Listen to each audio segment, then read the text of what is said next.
কথাগুলো মন দিয়া শুনবেন। গাধাকে যখন সৃষ্টি করা হলো তখন গাধাকে বলা হলো, তোমাকে সকাল থেকে সন্ধ্যা পর্যন্ত প্রচুর পরিশ্রম করতে হবে, সারাদিন পিঠে বোঝা বয়ে বেড়াতে হবে, খেতে পারবে শুধুই ঘাস, তোমার মাথায় কোনো বুদ্ধি থাকবে না, আর তোমার আয়ু দেওয়া হবে 50 বছর। এইটা শুনে গাধা বলল, হে প্রভু, আমাকে 50 বছর না দিয়ে 20 বছর আয়ু দিন, আমি এত বছর বাঁচতে চাই না। সৃষ্টিকর্তা তার এই কথা মঞ্জুর করলেন। তারপর যখন কুকুরকে সৃষ্টি করা হলো তখন কুকুরকে বলা হলো, তুমি হবে মানুষের একজন কাছের বন্ধু, আর তোমার খাবার হবে মানুষের থেকে যাওয়া জুটা খাবার, আর তোমার আয়ু দেওয়া হবে 30 বছর। এইটা শুনে কুকুর সৃষ্টিকর্তার কাছে হাত জোড় করে বলল, হে প্রভু, আমি 30 বছর বাঁচতে চাই না, আমাকে 30 বছর থেকে 15 বছর আয়ু দিন। সৃষ্টিকর্তা তার এই কথাও মঞ্জুর করলেন। তারপর যখন বানরকে সৃষ্টি করলেন তখন বানরকে বলা হলো, তুমি শুধু এই গাছ থেকে ওই গাছে ঝুলতে থাকবে আর মানুষকে বিনোদন দেওয়ার চেষ্টা করবে, আর তোমার আয়ু দেওয়া হবে 20 বছর।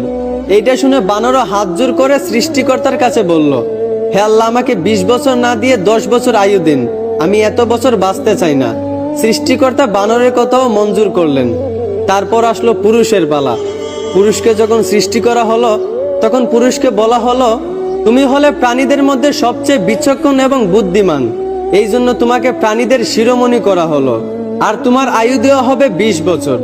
এইটা শুনে পুরুষ সৃষ্টিকর্তার কাছে হাত জোড় করে বলতে লাগলো, হে প্রভু, 20 বছর আয়ু একদম কম হয়ে যায়, আমি আরো বেশি দিন বাঁচতে চাই, আপনি বরংস গাধায় যে 30 বছর আয়ুটা ফিরিয়ে দিয়েছিল ওই আয়ুটা আমাকে দিয়ে দিন, আর কুকুর 30 বছরের মধ্যে যেই 15 বছর আয়ুটা ফিরিয়ে দিয়েছিল ওই আয়ুটাও আমাকে দিয়ে দিন, এবং বানর 20 বছর থেকে যেই 10 বছর আয়ুটা ফিরিয়ে দিয়েছিল ওই আয়ুটাও আমাকে দিয়ে দিন।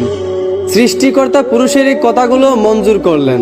তারপর থেকেই ছেলেরা 20 বছর পর্যন্ত পুরুষ হয়ে বাঁচে, আর যেই 30 বছর গাধার থেকে চেয়ে আনা হয়েছিল সেই 30 বছর পরিবারের বোঝা পিঠে বয়ে বাঁচে, ঠিক একদম গাধার মতোই।